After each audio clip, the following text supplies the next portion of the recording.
حبیب ہے۔ اعوذ باللہ من الشیطان الرجیم، بسم اللہ الرحمن الرحیم۔ خواتین و حضرات، السلام علیکم ورحمۃ اللہ وبرکاتہ و مغفرتہ۔ پروگرام احکام شریعت اور فقہ حنفی سے متعلقہ مسائل کے ساتھ آپ کی خدمت میں حاضر ہیں۔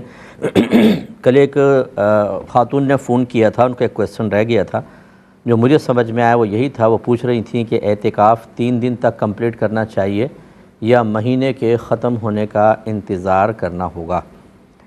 دیکھیں، یہ کویسچن اس وقت بن سکتا ہے کہ جب کسی نے نفلی اعتکاف کیا ہو۔ اگر کسی نے نفلی 3 دن کا اعتکاف کیا ہے یا منت مانی تھی کہ رمضان کے آخری عشرے کے 3 دن میں اعتکاف کروں گی، تو پھر تو 3 دن کے بعد ٹھیک ہے، ان کا اعتکاف ختم ہو گیا، وہ اٹھ سکتے ہیں۔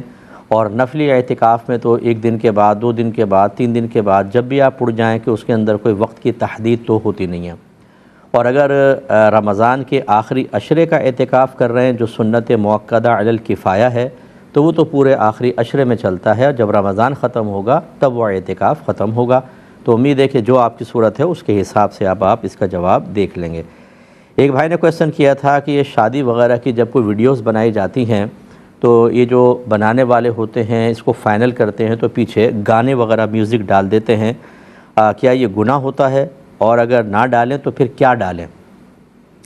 دیکھیں، پہلی بات تو یہ کہ اس طرح کی ویڈیوز بنانا کہ ایک غیر مرد نامحرم عورتوں کو دیکھ کر، ہمارے گھر کی عورتوں کو دیکھ کر وہ ویڈیو باقاعدہ بنا رہا ہو، تو یہ فی نفسی ایک غیر محرم سے اس طرح کے اقدامات کرنا یہی خطا اور گناہ میں شامل ہوگا۔ کیونکہ عورتوں نے لباس پہنے ہوتے ہیں، بعض اوقات چست قسم کے لباس ہوتے ہیں، میک اپ کیا ہوتا ہے، اور وہ سامنے پوز بنا رہی ہوتی ہیں اور غیر مرد ان کو دیکھ رہا ہوتا ہے، تو یہ سب گناہ کے کام ہیں۔ معذرت کے ساتھ کہ بعض لوگ اس کو فیل کریں گے، لیکن بہرحال یہ گناہ ہے۔ اور فرض کر لیں کہ اگر آپ نے کوئی فیمیل کوئی ایسی فوٹوگرافر وغیرہ یا ویڈیو بنانے والی ہائر کی ہوئی ہیں، تو چلیں پھر تو بنانا بھی صحیح ہے، اور وہ تو عورت ہیں۔ اب آ جائیں دوسرے سیکنڈ اسٹیپ کے اوپر کہ اس میں میوزک ڈالنا یا گانا ڈالنا یہ مناسب نہیں ہوتا شریعت، یعنی اس میں یہ سمجھ لیجئے کہ اس میں بھی اختلاف ہے۔ بعض لوگ موسیقی کو جائز کہتے ہیں، لیکن میجورٹی اور جو محتاط علماء ہیں وہ اس کو ناجائز کہتے ہیں۔ اور یہ شادی بیاہ کی ویڈیو کوئی ایسی شرعی ضرورت نہیں ہے کہ اس کے پیچھے میوزک یا گانے وغیرہ ڈالے جائیں، تو یہ نہ ڈالیں۔ اور اب کیا ڈالیں یہ پھر آپ خود سوچ لیں کیا ڈالیں۔ کوئی ہلکا سا کوئی سارنگی ورنگی کی ایسی آواز کہ جو میوزک مطلب بالکل لائٹ سی کوئی آواز ہو، اس کو ڈال لیا جائے کہ چلیں عورتوں کے بھی روکنا ان کو اور سمجھانا بہت مشکل کام ہے۔ خدا نہ خواستہ ہمیں خوف یہ ہوتا ہے کہ جب اس قسم کے شرعی مسائل مرد حضرات گھر پہ بیان کرتے ہیں تو بعض اوقات ہماری بہنیں کلمہ کفر بھی کہہ دیتی ہیں، شریعت کو برا بھلا کہنا شروع کر دیتی ہیں، علماء کو برا بھلا کہتی ہیں۔ حالانکہ نبی کریم صلی اللہ علیہ وسلم نے قرب قیامت کی علامات میں بات بیان فرمائی کہ آخری زمانے میں لوگ موسیقی کو حلال سمجھیں گے۔ تو جب اتنی سختی سرکار نے فرمائی ہے کہ یعنی موسیقی ناجائز ہے، اب اس کو حلال سمجھیں گے، منع فرمایا، لیکن یہ عورتیں اس طرح، تو بہرحال کوئی ہلکی پھلکی چیز کوئی ایسی ڈال دی جائے سارنگی کی آواز کے، چلو ان کو بھی وہ ہو جائے، لیکن بہرحال میوزک باقاعدہ اور گانے یہ صحیح نہیں ہوتے، اور گانے بھی عجیب و غریب قسم کے ہوتے ہیں، اجتناب کرنا چاہیے۔ یہ کہتے ہیں کہ کیا اگر کوئی شخص نماز پڑھ رہا ہو اور آخر میں صرف ایک طرف سلام پھیر دے، دوسری طرف نہ پھیرے، تو کیا اس کی نماز ہو جائے گی کہ نہیں؟ جی، نماز تو بہرحال ہو جاتی ہے جیسے آپ السلام علیکم فرسٹ ٹائم کہتے ہیں تو آپ نماز سے باہر ہو جاتے ہیں۔ دوسرا سلام سمجھ لیجئے کہ سنت کی ادائیگی کے لیے ہوتا ہے، اس کو پورا کرنے کے لیے کیا جاتا ہے، تو ایک سلام سے انسان نماز سے باہر ہو جاتا ہے، لیکن ایسا کرنا نہیں چاہیے۔ بہرحال دوسرا سلام بھی پھیریں، لیکن آپ نے پوچھا نماز ہو جاتی ہے کہ نہیں، نماز ہو جاتی ہے۔ یہ کہتے ہیں کہ اگر کوئی امام صاحب علانیہ طور پر کوئی وعدہ خلافی کریں، میں نے پہلے لوگوں کے سامنے وعدہ کیا پھر وعدہ خلافی کر لی، تو ان کے پیچھے نماز پڑھی جائے یا نہ پڑھی جائے؟ دیکھیں، ہم اس قسم کے سوالات کو اس لیے شامل کر لیتے ہیں، اگرچہ اس میں ابہامات بہت زیادہ ہوتے ہیں، لیکن اسی لیے تاکہ کچھ سکھانے کا موقع مل جائے، اور ایسے مواقع پر شریعت کے مزاج کو سمجھنا یہ لوگوں کے لیے ذرا ممکن ہو سکے۔ امام صاحب نے کیا وعدہ کیا تھا، پہلی بات یہ، اچھا پھر اس وعدے کو پورا نہ کرنے میں کیا کوئی شرعی عذر ان کو لاحق تھا یا نہیں تھا؟ کہ بعض اوقات انسان ایک وعدہ کر لیتا ہے لیکن بعد میں اس کو احساس ہوتا ہے کہ اگر میں اس وعدے کو پورا کروں تو اس وقت میری توجہ نہیں تھی، اب اگر میں اس کو پورا کرتا ہوں تو کوئی خلاف شرع امر کا ارتکاب ہو جائے گا یا غیر مناسب ہوگا، نتیجہ غلط نکلے گا، تو وہ رول بیک کر سکتے ہیں۔ لیکن ایسی صورت میں امام صاحب کو چاہیے کہ لوگوں کو اعتماد میں لینے کے لیے اس کی کوئی معقول وضاحت کر دیں تاکہ لوگ بدگمانی کا شکار نہ ہو اور قلبی یا زبانی غیبت کے اندر مبتلا نہ ہوں۔ تو اس لیے، اور ہو سکتا ہے کہ وہ بھول گئے ہوں، مطلب ان کو یاد نہ رہا ہو، ایسی کوئی صورتحال ہو گئی ہو، تو بہرحال اس میں گنجائش نکل سکتی ہے۔ ہاں اگر کوئی امام صاحب نے ایسی کوئی معاذ اللہ معاملہ کیا کہ بالکل صحیح وعدہ کیا، اس کو وعدوں کو پورا کرنے میں کوئی شرعی قباحت نہیں تھی بلکہ اس کے خلاف جانے میں تھی، اور پھر انہوں نے وعدہ خلافی کی اور لوگوں کو بدگمانیوں میں اور قلبی اور زبانی غیبت میں مبتلا کیا، تو ایک معظم دینی کے لیے ایسے معاملات بالکل صحیح نہیں ہوتے ہیں۔ لیکن بہرحال صرف ایک وعدہ خلافی کی وجہ سے ہم یہ نہیں کہیں گے کہ آپ ان کے پیچھے نماز نہ پڑھیں۔ آپ نماز پڑھیں اور بالکل آرام سے، محبت سے، پیار سے، اگر وہ عالم مفتی ہیں خاص طور پر، تو ان کے علمی مقام کا بھی خیال کرتے ہوئے دائرہ ادب میں رہ کر گزارش کر دیں، اور بڑے بوڑھے اس میں آگے آئیں تو زیادہ بیسٹ ہے کہ بھئی آپ ایسا نہ کریں، اس سے لوگوں میں بے چینی اور بدگمانی پیدا ہوتی ہے۔ بہرحال نماز ان کے پیچھے آپ جاری رکھیں۔ ایک کالر پہلے ہمارے ساتھ ہیں، کال لیتے ہیں۔ السلام علیکم۔ وعلیکم السلام۔ جی بھائی جان۔ مفتی صاحب، آپ کو میری آواز آ رہی ہے؟ جی آ رہی ہے۔ ڈاکٹر صاحب، سوال میرا یہ ہے کہ اگر ایک عورت جس نے اپنا سونا اپنے نابالغ بچوں کے نام کیا ہو، وہ جوائنٹ فیملی میں رہتی ہے، ایک ہی کمرے میں رہتی ہے، اور اس کے شوہر کی کمائی بھی زیادہ نہیں ہے، اور اس کے علاوہ اور کوئی سورس آف انکم بھی اگر نہیں ہے، تو وہ اپنا گھر بنانے کے لیے کی ضرورت کے تحت کیا وہ بچوں کا جو سونا رکھا ہوا ہے، بچوں کے نام ہے، وہ استعمال کر سکتے ہیں، بیچ سکتے ہیں اس کو؟ ٹھیک ہے، اور جی بس یہ میں عرض کرتا ہوں۔ ایک اور کالر ہیں۔ السلام علیکم۔ وعلیکم السلام۔ مفتی صاحب، میرے 3 سوال ہیں۔ جی بولیے۔ جی، اگر کوئی خاتون محرم کے ساتھ حج سے تقریباً 20 دن پہلے مکہ پہنچ جائے تو حج کے مخصوص دنوں سے پہلے کون کون سے اعمال کرنے چاہیے؟ ٹھیک ہے، اور جی، دوسرا سوال ہے کہ اگر کسی خاتون کے والد پر یقیناً حج فرض تھا لیکن انہوں نے زندگی میں حج ادا نہیں کیا اور نہ ہی اس کی وصیت کی، تو اگر وہ خاتون اپنے بھانجے کے ذریعے اپنے والد کی طرف سے حج کروائے تو کیا اس حج کی نیت حج بدل کی ہوگی؟ جی، اور ٹھیک ہے، میں عرض کرتا ہوں۔ ایک تو یہ بھائی نے کویسچن کیا کہ کوئی خاتون نے اپنے بچوں کے نام سونا کر دیا تھا لیکن اب گھر بنانے کی شدید ضرورت پیش آ گئی ہے اور کوئی ذریعہ آمدنی نہیں ہے، تھوڑا بہت ہوگا ان کا جمع شدہ، تو کیا وہ بچوں کا یہ سونا فی الوقت استعمال کر سکتے ہیں کہ نہیں؟ دیکھیں، نابالغ کے جب نام کر دیا تو اس میں بلا ضرورت بہرحال والدین کا تصرف جائز نہیں قرار دیا گیا، لیکن شدید ضرورت ہو تو بقدر ضرورت بالکل تصرف کر سکتے ہیں، لیکن اس کو یوں ہی سمجھیں جیسے بچوں کی ایک امانت یا بچوں کا قرض ہے آپ کے اوپر، آپ مکان بنا لیں اور پھر جیسے جیسے اللہ تبارک و تعالیٰ آپ کو توفیق دے فوراً بچوں کے لیے وہ مال آپ جمع کریں گے، تو شدید ضرورت کے وقت بالکل ماں باپ استعمال کر سکتے ہیں۔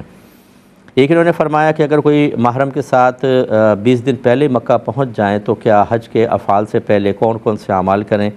دیکھیں، عمرے کر سکتے ہیں، اگرچہ بعض کا اختلاف ہے کہ ایک ہی عمرہ کریں، زیادہ نہیں، لیکن بہرحال اجازت ہے، عمرے کر سکتے ہیں، نفلی اعتکاف کر سکتے ہیں، وہاں پہ نمازیں ادا کریں، قرآن پاک کی تلاوت کریں کہ مکے کی ایک نیکی 1 لاکھ کے برابر ہے، تو انشاءاللہ بہت بڑا ثواب ملے گا، اور کوشش کریں کہ کثرت سے درود پاک پڑھیں۔ یا اکابرین نے بیان فرمایا کہ مکے مدینے کے اندر یعنی جب حج یا عمرے کے لیے جائیں تو سب سے افضل وظیفہ درود پاک ہے، اس کو بکثرت پڑھتے رہیں، انشاءاللہ برکت ہوگی۔ یہ کہتے ہیں کہ غالباً والد صاحب کا ذکر کیا کہ فوت ہو گئے، حج فرض ہو گیا تھا لیکن ادا نہیں کیا، نہ وصیت کی، اب یہ بھتیجے کو بھیجنا چاہتی ہیں والد صاحب کے لیے، تو کیا حج بدل ہوگا؟ جی بالکل، یہ حج بدل ہوگا، کیونکہ حج بدل کا مطلب یہ ہوتا ہے کہ جو اصل شخص حج نہیں کر سکتا اس کے بدلے میں کوئی کر رہا ہے تو حج بدل ہے۔ اگرچہ حج بدل کروانا آپ پہ کوئی لازم نہیں ہے، لیکن اگر آپ کروا دیں، کوئی وارث کروا دے بغیر وصیت کے بھی، تو انشاءاللہ عز و جل اللہ کی رحمت سے امید ہے کہ آپ کے والد بری و ذمہ ہو جائیں گے اور اللہ تعالیٰ آخرت میں ان سے درگزر کا معاملہ کرے گا، تو بالکل آپ حج کروا سکتی ہیں اور یہ حج بدل ہی ہوگا۔ لیکن میرا مشورہ یہ ہے کہ بھتیجا بھانجا تلاش کرنے کے بجائے کسی اچھے صاحب علم شخص کو لیں، کہ اس بیچارے کو یہ نہیں پتہ ہوگا کہ حج بدل میں مجھے کہاں کہاں کون کون سی نیت کرنی ہے، اور وہاں کے نہ ارکان بعض اوقات پتہ ہوتے ہیں، نہ شرعی احکام پتہ ہوتے ہیں۔ ایک شوق تو پورا ہو جاتا ہے ایک بھتیجے کا یا بھانجے کا کہ جی میں حج کر کے آ گیا، اچھا پھر اس کے اندر میں معذرت کے ساتھ عرض کرتا ہوں کہ جن کی باطنی تربیت نہیں ہوتی وہاں جا کے وہ حج کو ضائع کر رہے ہوتے ہیں، کہ بعض اوقات تو نمازیں بھی نہیں پڑھتے ہیں اور بعض اوقات وہ ریاکاری کرتے ہیں کہ وہاں ویڈیو بنا رہے ہیں، اسٹیٹس پہ ڈال دیا فوراً اپنے تمام چیزیں اور دکھاوا کرتے ہیں، پھر واپس آ کے چاہتے ہیں کہ لوگ اس حج کے بدلے میں اب ہمیں عزت دیں، احترام دیں، ہماری دعوتیں ہوں، ہمارے گلے میں ہار ڈالا جائے، اور اس طریقے سے ریا اور سمعہ میں مبتلا ہو کر، ریا کا مطلب دکھانا اور سمعہ کا مطلب ہوتا ہے عمل کر کے اس کو بار بار سنانا، اس کو کیش کرنا، اور اس طرح بعض اوقات وہ عمل ضائع ہو جاتا ہے۔ اسی لیے اکابرین نے کہا کہ حج بدل جب کروائیں تو کسی انتہائی اچھے صاحب علم شخص اور متقی پرہیزگار سے کروائیں تاکہ کم از کم مردے کو فائدہ ہو۔ اب ایسا نہ ہو کہ آپ حج بدل کا خرچہ بھی دیں، مجھے نہیں پتہ کہ آپ کے بھتیجے کی کنڈیشن کیا ہے، ہو سکتا ہے بہت ہی اچھے ہوں، میں ایک جنرل بات عرض کر رہا ہوں۔ فرض کر لیں آپ نے کسی کو بھیجا اور اس نے اس طریقے سے حج کو کیش کر کے ختم کر دیا، ضائع کیا، وہ ہزاروں گناہ کیے، کیا پہنچے گا بیچارے مردے تک، آپ بتائیں، وہ میت تک، اور وہ بیچارہ کتنا افسوس کا اظہار کرے گا۔ اس لیے سوچ سمجھ کر کسی کو منتخب کیا جائے۔ ایک یہ کویسچن کیا گیا تھا کہ دھونے اور پانی بہانے میں کیا فرق ہے؟ یہ کہتے ہیں جیسے غسل میں کہا جاتا ہے کہ بدن پر پانی بہایا جائے، اور وضو میں کہتے ہیں کہ چہرے کو دھویا جائے، تو ان میں کیا دھونے میں بہانے میں کیا فرق ہوتا ہے؟ دیکھیں اس میں کوئی فرق نہیں ہوتا، پانی بہانا اور دھونا یہ دونوں ایک ہی چیز ہیں، اور فقہ حنفی میں اس کی کم سے کم مقدار یہ ہے کہ جہاں پانی بہانے کا حکم ہے یا اس عضو کو دھونے کا حکم ہے، اس کے ہر بال پر سے کم از کم دو بوند پانی بہہ جائے، یعنی 2 بوند پانی بہہ جائے تو سمجھ لیں 1 دفعہ دھونا متحقق ہوا، 4 دفعہ ہو تو 2 دفعہ، اور 6 دفعہ ہوا تو 3 دفعہ دھونا ثابت ہوگا۔ جیسے کہ میں اکثر سمجھاتا ہوں کہ آپ یہ پانی ہاتھ میں لیں اور 2 قطرے ٹپکائیں اور ہٹا لیں، آپ دیکھیں جو پانی یہاں نظر آ رہا ہے نا، یہ 1 دفعہ دھلنے کی مقدار ہے یا 1 دفعہ ہاتھ کو دھونے کی مقدار ہے، پھر 2 قطرے اور ڈالیں، دیکھیں کتنا، پھر 2 قطرے ڈالیں، ان 6 قطروں کو نوٹ کریں کہ 6 قطرے گرے تو کتنی پانی کی تہ بنی، یہ سمجھ لیں 3 دفعہ دھونا متحقق ہو گیا۔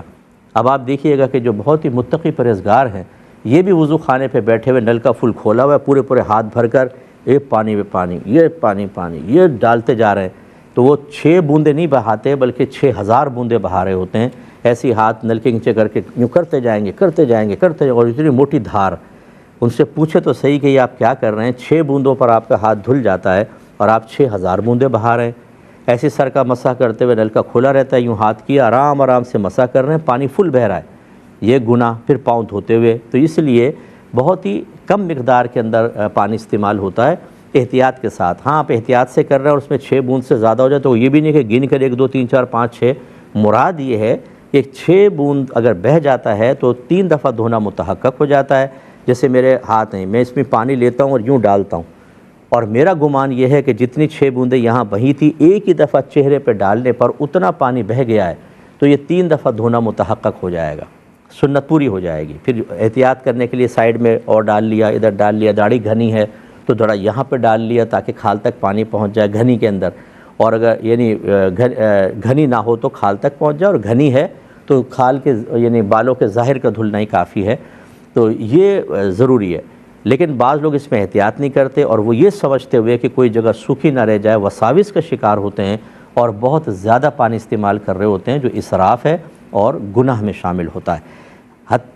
چلیں پہلے ایک چھوٹا سا بریک لے لیتے ہیں، پھر میں مولانا امجد علی صاحب کا ایک قول آپ کو بیان کروں گا انشاءاللہ۔ آتے ہیں چھوٹے سے بریک کے بعد۔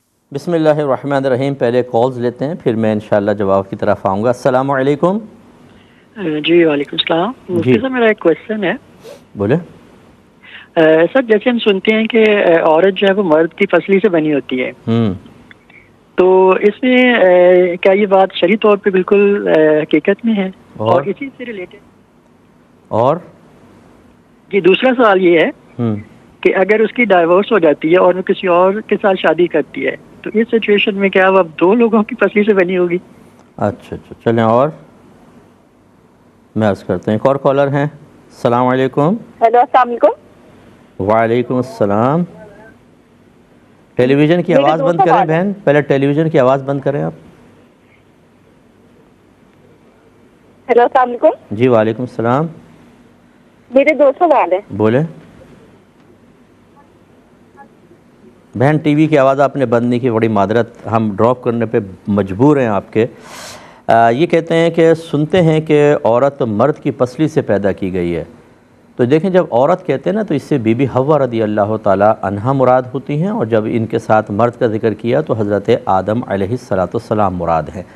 یعنی جب آدم علیہ السلام کو اللہ تعالیٰ نے مٹی سے پیدا فرمایا، اپنی طرف سے انہیں روح پھونکی، وہ زندہ ہوئے، تو اللہ تعالیٰ نے نکاح کی خواہش ان کے دل میں پیدا کی، تو آپ نے اللہ تعالیٰ کی بارگاہ میں عرض کی تو اللہ نے آپ کی پسلی سے بی بی حوا رضی اللہ تعالیٰ عنہا کو پیدا فرمایا، گویا کہ ڈی این اے سے بنایا، کیسے بھی وہ اللہ تعالیٰ ہی کی قدرت ہے، وہ کیسے اللہ نے کیا یہ ہے بس۔ یہ نہیں ہے کہ جو بھی شوہر ہوتا اس کی پسلی سے بیوی پیدا ہوتی ہے، ایسا نہیں ہوتا۔ لازم بات ہے کہ عورت اپنے ماں باپ سے پیدا ہوتی ہے، مرد اپنے ماں باپ سے پیدا ہوتا ہے، پھر ان کے آپس میں شادی ہوتی ہے، تو پسلی سے کہاں پیدا ہوئی؟ اگر ایسا ہوتا تو پھر اس شوہر کی پسلی سے نکلی ہوتی وہ عورت، اور کہتے کہ بھئی یہ اس سے ہے اور اب اس کی دوسری شادی ہو رہی ہے تو کیا اس کی پسلی سے بھی نکلی تھی یہ؟ ہم تو اس کی سمجھ رہے تھے، ایسا نہیں ہوتا۔ ہر عورت، اب جیسے ہم کہتے ہیں نا کہ انسان کو مٹی سے بنایا، تو کیا آپ کو مجھے مٹی سے بنایا؟ نہیں، انسان سے مراد آدم علیہ السلام، یعنی ہماری ابتدا مٹی سے ہے۔ ہم تو آپ کو پتہ ہے کہ ایک مادہ منویہ ہوتا ہے، عورت کے ایگ سے ملتا ہے اور پھر اس سے ایک بچہ ہمارے وجود میں آتا ہے۔ اسی طرح کہتے ہیں کہ شیطان کو آگ سے پیدا کیا، یعنی اس کی ابتدا جو ہے ابلیس کو آگ سے پیدا کیا، اور پھر ان کے اندر توالد و تناسل کے سلسلے ہوتے ہیں اور ان کی اولادیں پیدا ہوتی ہیں۔ ہر اس کو آگ سے نہیں پیدا کیا ہوتا، ہاں اس میں آگ کا اثر ہوگا۔ جیسے آدم علیہ السلام کو مٹی سے پیدا کیا تو ہم میں مٹی کا اثر ضرور ہوگا۔ امید ہے کہ آپ بات سمجھ گئے ہوں گے، اور دونوں سوال آپ کے اسی میں کور ہو گئے ہیں۔ ایک بھائی نے پوچھا تھا کہ بہت سے لوگ عید گاہ میں لوگوں کے سامنے ہی قضا نماز فجر کی ادا کر رہے ہوتے ہیں، کیا یہ طریقہ صحیح ہے؟ دیکھیں، پہلی بات تو یہ کہ عید گاہ میں نماز ادا کرنا سنت کریمہ ہے، بہت اچھی بات ہے، اور فقہ حنفی کے مطابق جب آپ مسجد میں یا عید گاہ میں جاتے ہیں تو نہ عید سے پہلے وہاں نماز پڑھیں، نفل نماز وغیرہ، نہ عید کے بعد گھر پر آ کر پڑھیں، یہ بیسٹ ہے، اور گھر پر عید سے پہلے نہ پڑھیں، بعد میں پڑھیں۔ لیکن اگر عوام پڑھ رہی ہو تو فقہا نے فرمایا ان کو منع بھی نہ کیا جائے، یہ تو ایک نفس مسئلہ ہے۔ اب آپ نے جو فرمایا، سوال یہ پیدا ہوتا ہے آپ کو کیسے پتہ چلا کہ یہ فجر کی قضا پڑھ رہا ہے؟ ہو سکتا ہے وہ نوافل پڑھ رہے ہوں، تو اس لیے کسی کے بارے میں اس طرح بدگمانی نہ کریں۔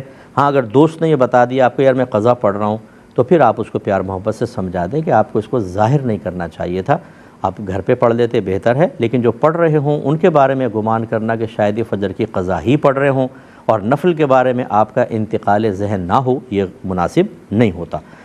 ایک کالر ہمارے ساتھ ہیں، السلام علیکم۔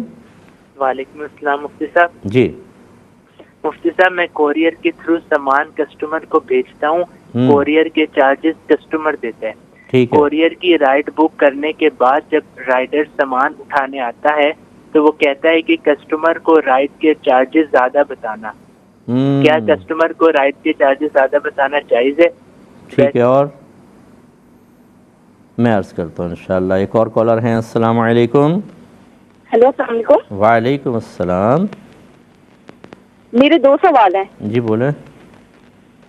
کیا بوقت انتقال عورت اپنے شوہر کے کان میں یہ بات کہہ سکتی ہے کہ میں تمہاری ہر غلطی کو معاف کرتی ہوں؟ اچھا، اور میرا یہ سوال ہے کہ نماز مغرب کی 3 فرض رکعات میں پہلی رکعت میں سورۃ فاتحہ اور کوئی سی بھی سورت پڑھتے ہیں، جی کافی ہے یا پھر تب بھی کوئی 7 سورت ملا کے پڑھی جائے؟ ذرا دوسرا سوال دوبارہ دہرا دیں۔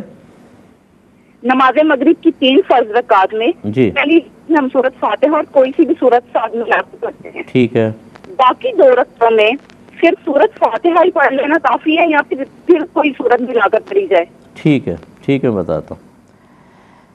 ایک تو یہ بھائی نے فرمایا کہ میں کسٹمرز کو کوریئر کے ذریعے کوئی چیز بھیجتا ہوں اور پھر جو رائڈر ہوتا ہے وہ بعض اوقات کہتے ہیں یار زیادہ بتا دو ذرا چارجز، تو کیا حکم شرع ہوگا؟ دیکھیں، 2 چیزیں ہیں۔ بعض اوقات تو ایسا ہوتا ہے کہ بعض چارجز گورنمنٹ نے فکس کیے ہوتے ہیں، اس میں تو آپ زیادہ نہیں لے سکتے کیونکہ وہ خلاف قانون آپ زیادہ اس سے مانگ رہے ہیں۔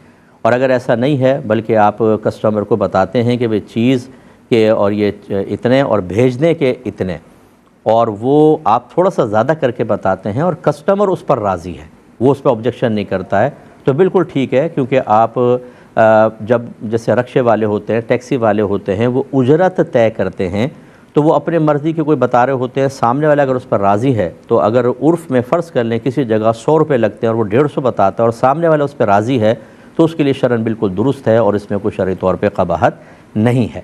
ہاں، اس میں جھوٹ نہیں ہونا چاہیے، دھوکہ نہیں ہونا چاہیے، یعنی اس طریقے سے کہ معروف ہے کہ 100 روپے ہوتے ہیں، آپ کہیں کہ 100 نہیں ہوتے، وہاں کے 150 روپے ہوتے تو 100 ہیں۔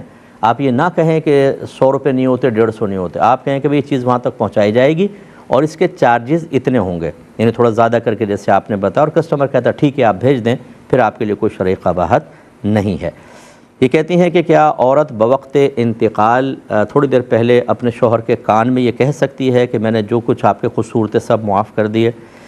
تو بالکل بہن کہہ سکتی ہیں کہ جب تک ان کا نکاح ہے تو ابھی تو کوئی نکاح ٹوٹنے کے امکانات بھی نہیں ہیں.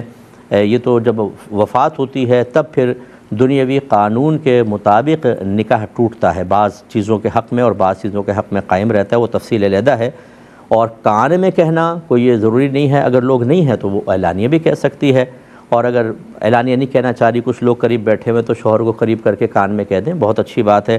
اور میں تو سب سے گزارش کروں گا کہ بعض لوگ یہ کہتے ہیں کہ ہم بالکل کسی کو معاف نہیں کریں گے کیونکہ اس کا قصور بہت بڑا ہے. ہو سکتا ہے کہ آپ سے بھی کوئی قصور ایسا ہو گیا ہو جو آپ کو پتہ بھی نہ ہو اور میدان محشر میں آپ کی گرفت کا سبب بن جائے.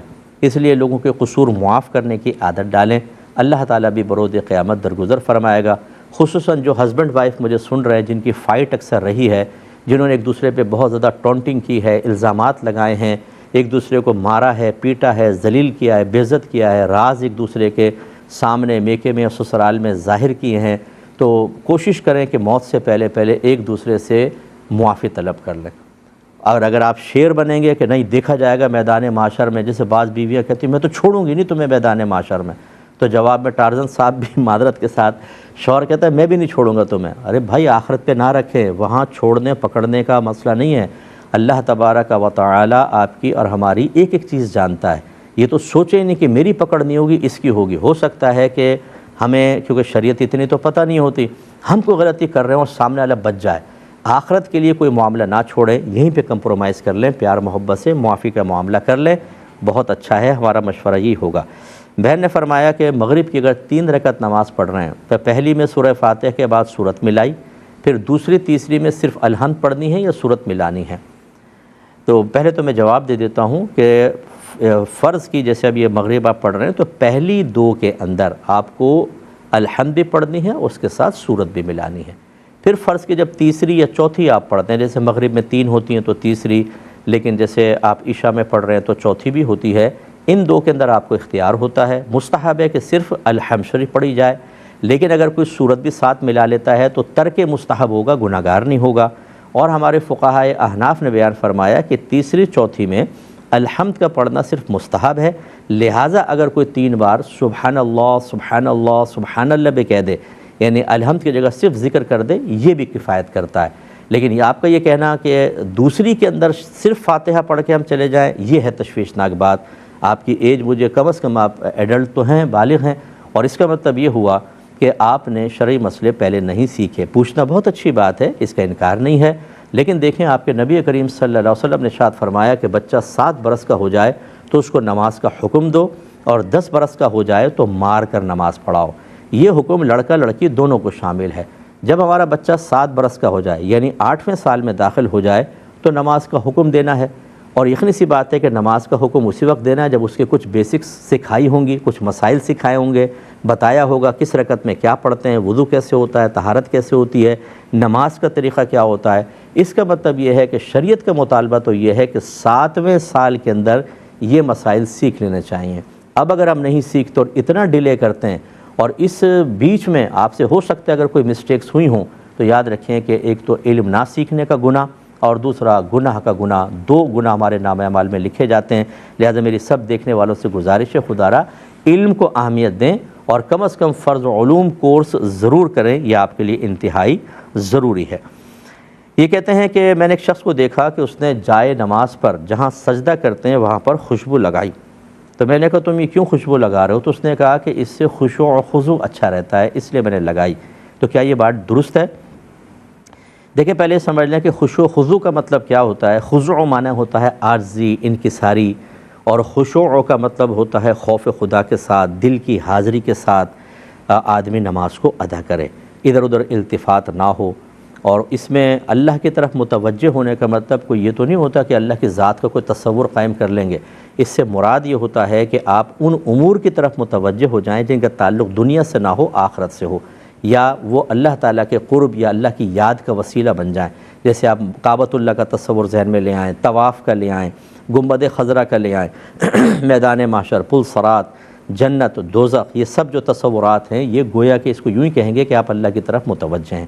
تو یوں جب اب دل کی قلبی حاضری ہوتی ہے، جیسے کہ نبی کریم نے واضح طور پہ صحابہ سے فرمایا کہ تم اس طرح نماز ادا کرو جیسے تم اپنے رب کو دیکھ رہے ہو، اور اگر تم نہیں دیکھتے تو وہ تو تمہیں دیکھ ہی رہا ہے۔ تو یہ جب دل حاضر ہوتا ہے اور یہ تصور قائم ہوتا ہے اور ان امور کی طرف متوجہ ہوتے ہیں تو ہم کہتے ہیں کہ یہ خشوع و خضوع سے نماز ادا کر رہا ہے۔ اس کو جاننے کے بعد اب یہ دیکھیں کہ سجدے کی جگہ پر خوشبو لگا کر اگر کوئی سجدہ کرتا ہے تو اس سے خشوع و خضوع کا کیا تعلق ہوا؟ صرف اتنا ہوگا کہ دماغ معطر ہوگا، آپ نیچے جائیں گے تو خوشبو آپ کو آئے گی، آپ کی توجہ امور آخرت سے ہٹ کر خوشبو کی طرف ہو جائے گی، جس کو میں غلط تو نہیں کہہ رہا ہوں، لیکن اس کو یہ سمجھنا کہ شاید یہ بھی خشوع و خضوع کی ایک قسم میں سے ہے، یہ ٹھیک نہیں ہے۔ لگا سکتے ہیں آپ خوشبو، ٹھیک ہے، آپ سجدے میں جاتے ہیں، مہک بھی آتی ہے، لیکن آپ کی توجہ امور آخرت کی طرف ہونی چاہیے، نہ کہ صرف خوشبو کی طرف۔ ایسا نہ ہو کہ آپ سر جھکائیں اور کہیں کہ موتیا ہے، آج تو گلاب ہے، تو یہ آپ ہٹ گئے وہاں سے، اصل جو خشوع و خضوع تھا اس سے ہٹ گئے، اس لیے اس پر توجہ رکھا جائے۔ ایک مختصر سا بریک لیں گے، ہمیں یقین ہے آپ ہمارے ساتھ ہی رہیں گے۔ بسم اللہ الرحمن الرحیم۔ ایک بھائی نے کویسچن کیا تھا، یہ پڑوسی ملک کا کویسچن تھا کہ ہمارے یہاں ابھی بھی شہروں میں قاضی صاحب کا رواج ہے، قاضی شہر کہتے ہیں اسے، اس طرح شاہی امام صاحب کو شاہی امام کہا جاتا ہے بعض علاقوں کے اندر، ابھی بھی اس کا رواج ہے۔ اور ہمارے ہم یہ دیکھتے ہیں کہ قاضی شہر جب ہٹتے ہیں تو اپنی اولاد کو وہاں پر فائز کر دیتے ہیں، ایسے شاہی امام ہٹتے ہیں تو ان کا بیٹا امام بن جاتا ہے، اور یہ کہتے ہیں کہ جب کہ اولاد بعض اوقات بالکل لائق نہیں ہوتی لیکن وہ اس کو وہ منصب دے کر ہٹتے ہیں، تو کیا اس طرح کرنا شرعاً درست ہے یا نہیں ہے؟ دیکھیں، ہمارے ہاں وراثت کا، ان مناصب کے اندر وراثت کا کوئی تصور نہیں ہے، بلکہ اہلیت اور قابلیت پیش نظر ہوتی ہے۔ صدیق اکبر رضی اللہ تعالی عنہ نے مطلب جب آپ ہٹے ہیں یعنی فوت ہوئے ہیں تو خلافت حضرت عمر فاروق رضی اللہ تعالی عنہ کے پاس آئی مشاورت کے ساتھ۔ آپ نے اپنے صاحبزادے عبد الرحمن کو خلیفہ نہیں بنایا، حضرت عمر فاروق سے پھر عثمان غنی کی طرف آئی، آپ نے حضرت عبداللہ بن عمر کو خلیفہ نہیں بنایا، عثمان غنی رضی اللہ تعالیٰ عنہ سے حضرت مولا علی کرم اللہ وجہہ الکریم کی طرف آئی۔ ہاں، اعلیٰ حضرت نے لکھا ہے کہ حضرت علی نے امام حسن کو خلیفہ بنایا۔ اس کا مطلب یہ ہوا کہ دونوں مثالیں موجود ہیں کہ پہلے خلفاء نے رشتہ داروں کو نہیں بلکہ جو مسلمانوں نے اس کو اہل سمجھا آگے، حضرت علی نے امام حسن کو دیا، اور امام حسن یقیناً خلافت کے اہل تھے۔ اس کا مطلب اگر اولاد واقعی لائق ہے، اہل ہے، تو ان کو اپنی جگہ منصب پر بٹھانا منع بھی نہیں ہوتا، لیکن اگر وہ اس قابل نہیں ہے، اس سے زیادہ کوئی قابل ہے یا بالکل ہی نالائق قسم کی اولاد ہے، تو پھر اس کو وہ منصب دے کر جانا اس منصب کے ساتھ خیانت ہے۔ نبی کریم صلی اللہ علیہ وسلم تقریر فرما رہے تھے، خطاب کر رہے تھے، بخاری کی روایت ہے، ایک شخص آیا، اس نے سلام کیا، سرکار نے جواب نہیں دیا۔ جب آپ فارغ ہوئے تو آپ نے فرمایا سائل کہاں ہیں؟ اس نے سوال یہ کیا تھا، رسول اللہ قیامت کب آئے گی؟ سرکار نے فرمایا سائل کہاں ہیں؟ وہ آئے۔ سرکار نے فرمایا جب امانتیں ضائع کی جائیں تو تم قیامت کا انتظار کرنا۔ انہوں نے کہا رسول اللہ امانت کیسے ضائع کی جائے گی؟ سرکار نے فرمایا کہ اذا وسد الامر الی غیر اہلہ فانتظر الساعہ، کہ جب مناسب نااہلوں کے سپرد کیے جائیں تو تم قیامت کا انتظار کرنا۔ اس کا مطلب ہے ایک تو امانت کا یہ تصور ہے کہ میرے پاس مال رکھوایا آپ نے، کچھ عرصے ہم بعد میں لے لیں گے، تو میں نے آپ کو وہ دے دیا، یہ امانت۔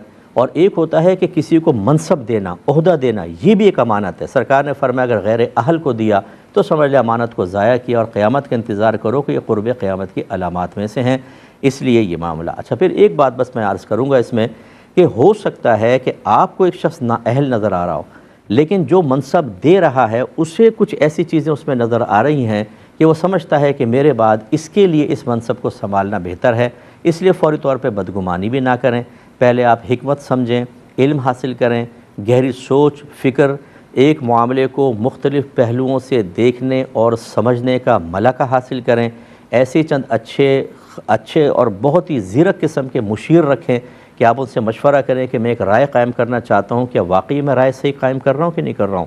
جب تک اپنا احتساب نہ کریں دوسرے پہ انگلی اٹھانا قطعاً میرے نزدیک تو بالکل غیر مناسب ہے۔ ایک بھائی نے پوچھا تھا کہ کیا بیٹا اپنے والد کی یا والد اپنے بیٹے کی بیعت کر سکتے ہیں کہ نہیں، یعنی پیر بنا سکتے ہیں کہ نہیں؟ تو جی بالکل بنا سکتے ہیں۔ اگر والد صاحب پیر ہیں تو یہ تو خیر اولاد بعض اوقات ہوتی ہیں، بیعت کرتی ہیں، پھر خلافت ملتی ہے۔ ہاں، برعکس معاملہ کم دیکھا گیا ہے کہ بیٹا پیر ہو اور ابا جان ان سے بیعت کریں، لیکن اگر کریں تو بالکل ٹھیک ہے، اگر بیٹا لائق ہے تو واقعی وہ پیر بننے کی صلاحیت رکھتا ہے۔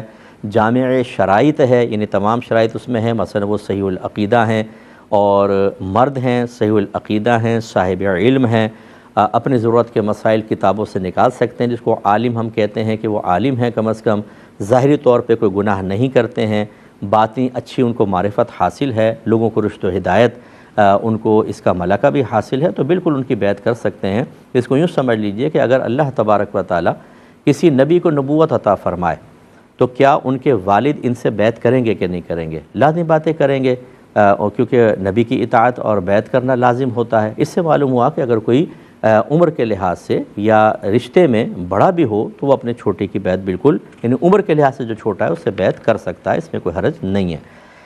ایک بھائی نے کویسچن کیا تھا، بہرحال کویسچن تھا میں نے شامل کر لیا، مجھے بعید لگا کہ ایسا کوئی کرے گا، لیکن بہرحال انہوں نے کہا کہ کوئی قرآن یا حدیث کو معبود مانے تو کیا یہ کفر ہوگا؟ جی بالکل کفر ہوگا۔ معبود کا مطلب اسے عبادت کے لائق سمجھنا، تو قرآن جو ہے یہ کوئی خدا نہیں ہے، ٹھیک ہے نا، اللہ تبارک، یہ قرآن کے اندر اللہ کا کلام ہے، تو یہ اللہ کی صفت تو ہے، اور صفت ذات نہیں ہے کہ ہم اس کو خدا کہہ سکیں۔ اور اسی طرح حدیث، یہ تو نبی کریم صلی اللہ علیہ وسلم کا کلام ہے، غیر اللہ ہے، اور غیر اللہ کو عبادت کے لائق سمجھنا یہ بالکل کفر و شرک ہے، اور وہ آدمی اگر یہ عقیدہ رکھتا ہے تو دائرہ اسلام سے خارج ہے۔ پیار محبت سے اس کو سمجھائیں کہ جذباتیت، محبت اور ایسا عشق جو شریعت کی تعلیم سے خالی ہو، یہ آپ کو بچائے گا نہیں، یہ تباہ کر دیتا ہے بعض اوقات۔ آپ فوراً تجدید ایمان کریں، تجدید نکاح کریں، اگر علانیہ طور پہ جملہ کہا ہے تو علانیہ طور پہ لوگوں کے سامنے اپنی اس خطا کا اقرار کر کے علانیہ تجدید ایمان کرنا ہوگا، اللہ تعالیٰ انشاءاللہ درگزر فرما دے گا۔ یہ کہتے ہیں کہ اگر کوئی غیر صاحب نصاب تھا، یعنی شرعی فقیر تھا، لیکن اس نے رمضان سے پہلے فطرہ ادا کر دیا اور بعد میں وہ صاحب نصاب ہو گیا تو کیا دوبارہ فطرہ ادا کرنا ہوگا؟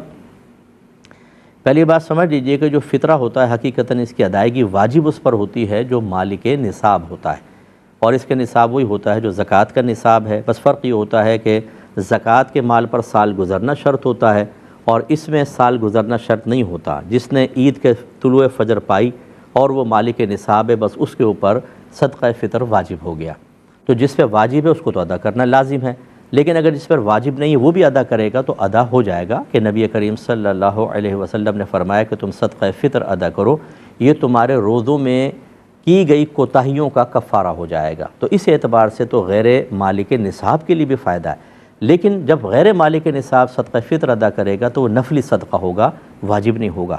آپ فرض کر لیں کہ وہ طلوع یعنی رمضان کے اندر ہی مالک نصاب ہو گیا اور پھر فجر اس نے پائی، تو لازم بات ہے کہ اب وہ مالک نصاب ہے اور یہ ہے سبب اس کے اوپر صدقہ فطر واجب ہونے کا، تو اس کو دوبارہ ادا کرنا ہوگا۔ ایک ہی کسی بھائی نے پوچھا ہے کہ کیا مسجد میں ریسلنگ سنت ہے؟ نہیں، کوئی ریسلنگ وغیرہ سنت نہیں ہے۔ ہاں یہ ہے کہ وہ حبشی بچے کچھ کھیل رہے تھے اپنے نیزوں اور تیروں کے ساتھ، اور نبی کریم صلی اللہ علیہ وسلم نے ان کو ملاحظہ فرمایا، لیکن اس کے بارے میں بھی یہ کہا گیا ہے، بعض مفسرین نے، شارحین نے فرمایا کہ یہ شروع اسلام کی بات تھی، یعنی ابتدا کے اندر تھی، بعد میں یہ تمام چیزیں ختم تھی۔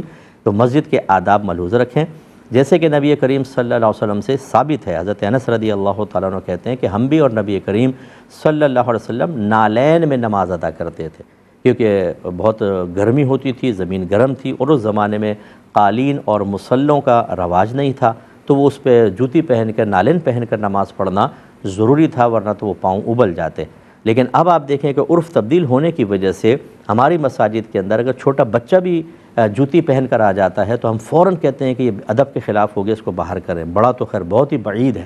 تو اس کا مطلب ہے کہ یہ عرف بدل چکا ہے، اس زمانے میں کچھ ہوا بھی تھا فرض کرنے، تو خاص مصلحت اور صورتحال کی بنا پر تھا، اس کو بنیاد بنا کر آج آپ اکھاڑا بنا دیں مسجد کو، معاذ اللہ ثم معاذ اللہ، یہ شرعاً جائز نہیں ہوگا۔ ایک بھائی نے کویت سے مجھے یہ میسج کیا تھا، انہوں نے کہا کہ یہاں پکی پکائی روٹی ملتی ہے اور 3 دن اس کی ایکسپائری ہوتی ہے، بعض اوقات میں روٹی کھاتا ہوں بچ جاتی ہے، تو اب کیا کروں؟ رکھوں گا تو وہ خرابی ہوتی ہے، اس کو پھینکنا پڑتا ہے، اور ہم پرندوں وغیرہ کو ڈال نہیں سکتے کہ یہاں وہ خلاف قانون ہے، جرم ہے یہ باقاعدہ۔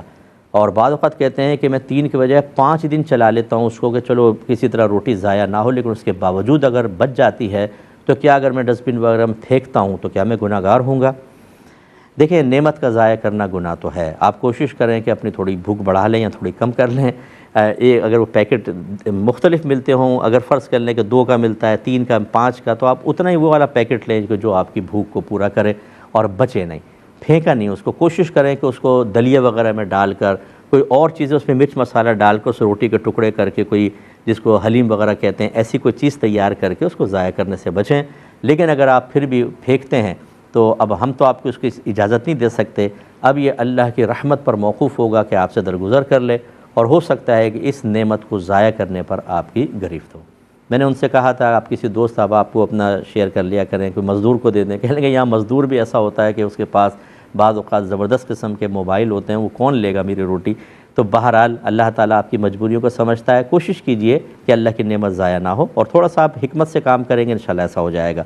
ایک بھائی نے پوچھا کہ میرے والد صاحب ہارٹ پیشنٹ ہیں، ڈاکٹر نے پانی کم پینے کا کہا ہے لیکن وہ بار بار پانی مانگتے ہیں اور اپنی زبان نکال کے دکھاتے ہیں اور کہتے ہیں کہ تم مجھے پیاسا مارو گے۔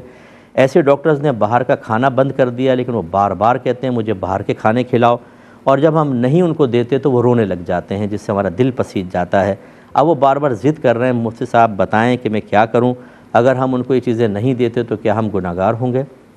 دیکھیں پہلی بات تو یہ کہ گناہ کا تو اس میں کوئی تصور نہیں ہے، کیونکہ یقیناً آپ ان کے فائدے کے لیے اور ڈاکٹر کی ہدایت کے مطابق ادا کر رہے ہیں، اور یہ یعنی فیل کر رہے ہیں، عمل کر رہے ہیں، تو اس میں گناہ کا تو کوئی تصور نہیں ہے۔ اور یہ والد صاحب کی بیجا ضدیں ہیں بالکل، لیکن ایک مریض ہوتا ہے اور پھر عمر کا تقاضا بھی ہوتا ہے کہ آدمی ایک بچے کی سی کیفیت بن جاتی ہے اور وہی سمجھتا ہے کہ مجھ پر ظلم کر رہے ہیں، اور بعض تو یہ کہتے ہیں مر جانے دو ہمیں، کھانے دو، کھا کے مرے آدمی، بھوکا پیاسا مرے یہ بہتر ہے۔